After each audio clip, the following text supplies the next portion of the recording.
All right, so we are going to start the Renaissance here. Before we get there, last time we were in Europe, we were talking about medieval Europe or the Middle Ages. So we had the Dark Ages, the Plague, castles, knights, Vikings, etc. Okay, and then towards the end, because it was kind of dragging on, we kind of went through other things really, really fast. And some of you, instead of talking about Joan of Arc, really, some of you had an assignment for that. Now we have the Renaissance. So we went to Asia. Now we're coming back to Europe. The Renaissance, most historians will say that it falls around the 14th century, which is the 1300s. I know that gets confusing as well. Recently, I'm reading a book right now, and the author argues that the seeds for the Renaissance actually started in the 1100s, which is the 14th, I'm sorry, the 12th century, 200 years before most historians earmark this time period. It doesn't really matter. I don't ask about time periods specifically by year. It's just the time period. So just know that the Renaissance occurred after the Middle Ages. Okay. And the word Renaissance is French for rebirth, and that is the rediscovering of Greek and Latin writing. And actually, there was a poet, Petrarch, who was credited for coining the term Renaissance.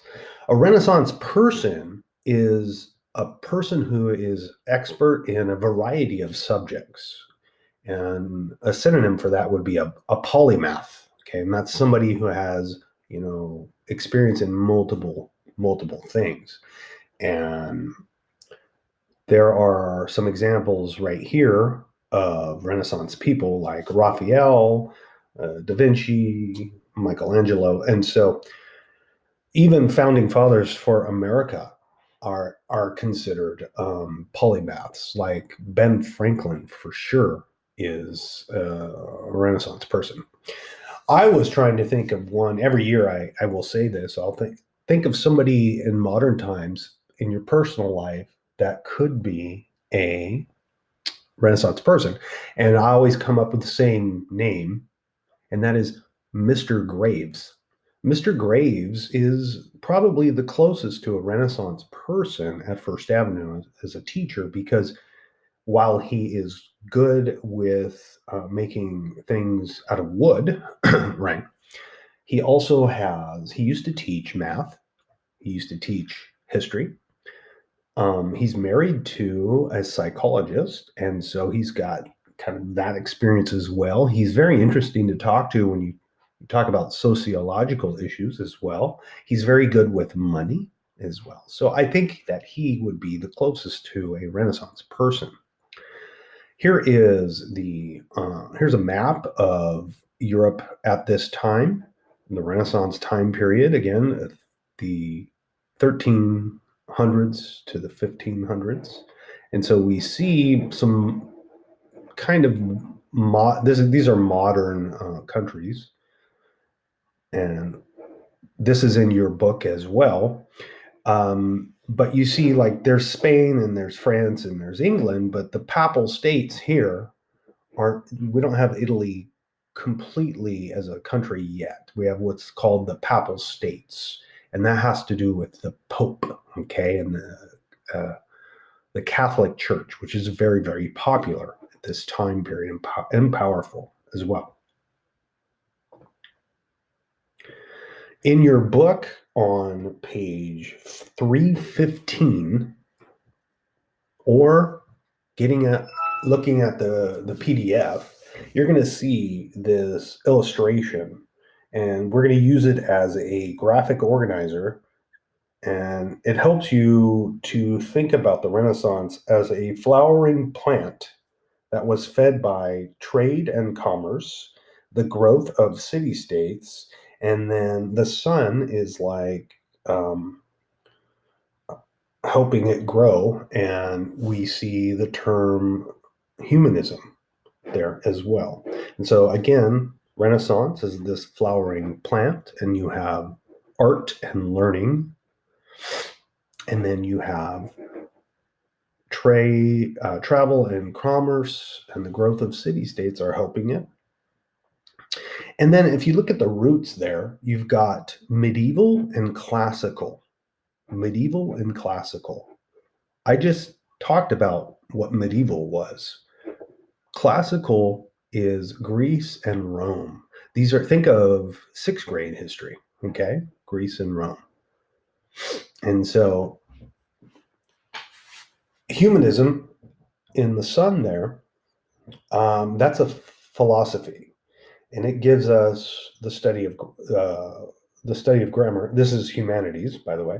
The study of grammar, rhetoric, which is how you argue, history, poetry, moral philosophy, um, and humanism believes that people have potential. And it, it strives for a balance of religion and logic, and an interest in society, not just the afterlife. Okay, because remember the Catholic Church was so popular that most people were just thinking about life after death, and the idea of humanism says no. Let's think about the here and now. What's important now when we're alive?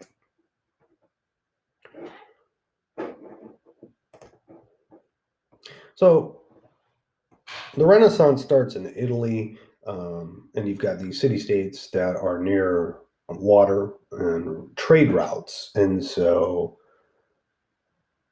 you have these wealthy patrons who are merchants who get very, very wealthy, and they start to support the arts. And of course, if you look at the boot of Italy, it's kind of the midpoint between Europe and Asia. So merchants or crusaders travel to Europe in large numbers, and then they come back with this knowledge that was kept alive by the Byzantines and other Muslim scholars.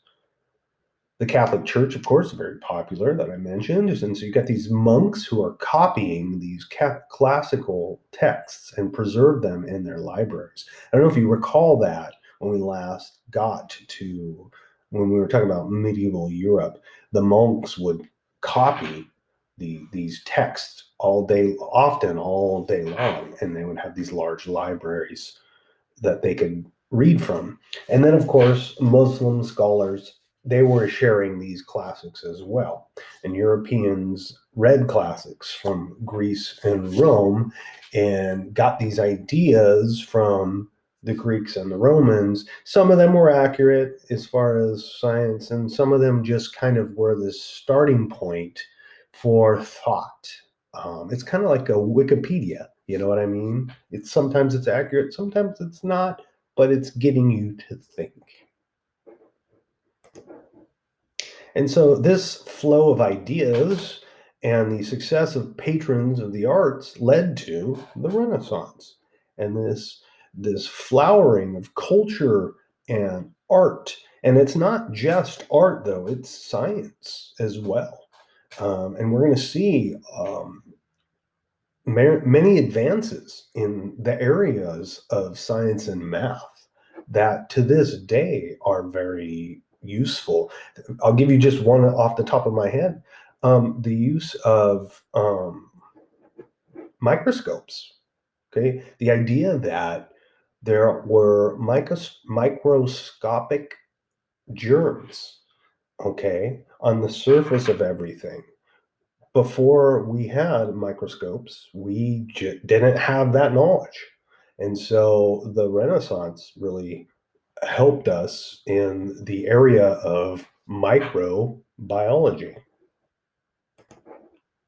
So here's what I want you to do. This is why I wanted you to have a piece of paper. And so what you're going to do on your piece of paper is you're going to assemble a double bubble. All right? But you're going to fold the paper in half so that you can really only see one side. Okay. So if we fold it in half, we see just one side of our double bubble. Okay. And what we're going to do is we're going to turn the textbook to page 316 and 317. And you're going to see towards the bottom of 316 classical art, and you'll see like bullet points. And then at the top of 317, you'll see medieval art, and again, bullet points. And then you'll see Renaissance art. What I would like you to do on your double bubble on the left side is choose either classical art or medieval art. One or the other. You choose.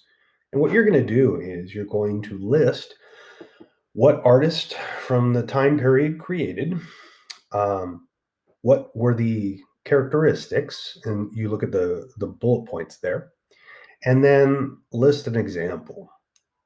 So here's an example that I have for medieval art.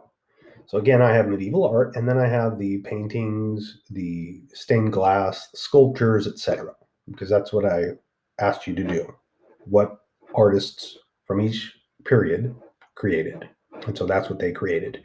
And then if you click on the characteristics, and you look at the bullet points, I should say, you'll have the characteristics. And so you'll see that there's more than enough to choose from. So you pick and choose. And you're going to put characteristics in the double bubbles there. In the bubbles there, sorry. And then you're going to put an example underneath the main kind of title, medieval art. And you're going to put an example there. Okay. And so finally, you're going to then unfold your double bubble, and you're going to do the other side for Renaissance. Okay. And so you're going to bypass. So if you choose classical art, don't worry about medieval art, because we're just doing a double bubble. And I would like you to compare and contrast one of the two, classical or medieval art, with Renaissance art. Okay. And that way you'll have kind of a visual as to the comparing and contrasting of these art styles.